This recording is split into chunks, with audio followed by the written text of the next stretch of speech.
You know that feeling, right? You get to the end of the month or even the end of the year and you just kind of go, whoa, where did all that time go?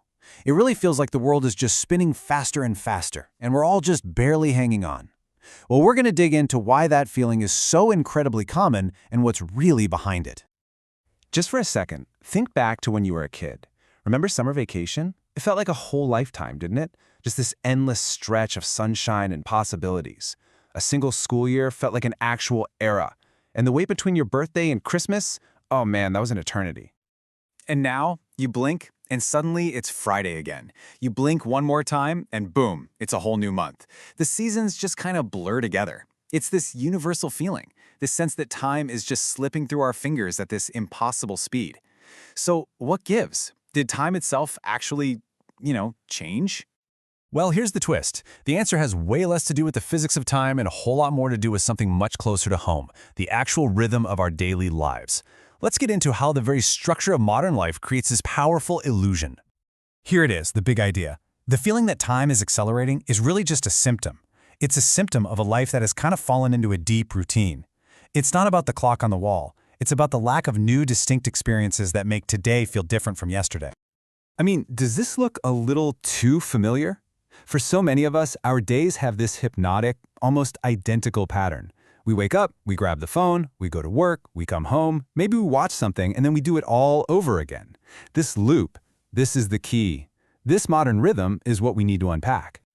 Okay, so to really understand this, you have to know that your brain isn't some perfect clock. It doesn't just tick off seconds and minutes. No, instead, it actually builds your sense of the past based on the memories it decides to keep. Think of your brain as a highlight reel editor. It's always looking for the good stuff. It latches onto new, exciting events. A first kiss, a trip to a new country, learning something cool. What it doesn't create a strong memory of is the 500th time you scrolled through the exact same social media feed. To your brain, that's just static. And this brings us to this really crucial idea, the memory marker. Think of these like signposts or maybe chapters in the story of your life. They are the unique, new experiences that give your brain a landmark, an anchor in time. A great concert, a really tough hike, a deep conversation with a friend. Those are your memory markers. So when your life is jam-packed with these memory markers, your brain has this rich, detailed timeline to look back on, and that makes time feel full and, well, long. But when you have very few new markers, the past has no landmarks, and entire weeks or months just get squeezed together into one blurry memory. So, if creating new memory markers is the secret to slowing down how we feel time, then what is it about our lives today that seems to be actively working against us? What's erasing these super important signposts? This is a really powerful way to put it, but it gets right to the heart of the problem. That passive, repetitive way we use our screens so much of the time. Just endless scrolling, binge-watching shows we barely even remember. It's the exact opposite of creating a memory marker. It's time that passes without creating a distinct event for our brain to grab onto. Just look at these two timelines here. It makes it so clear. On the left, you've got a week full of new things. Trying a new restaurant, visiting a park, whatever. Each one of those is a marker, and it stretches out how long that week feels. But on the right, a week of pure routine. To your brain, those 7 identical days might as well have been just one. The whole timeline just collapses. And this all boils down to a really simple but kind of profound equation. When the moments inside our days are basically identical, our brain has nothing to tell Tuesday apart from Thursday.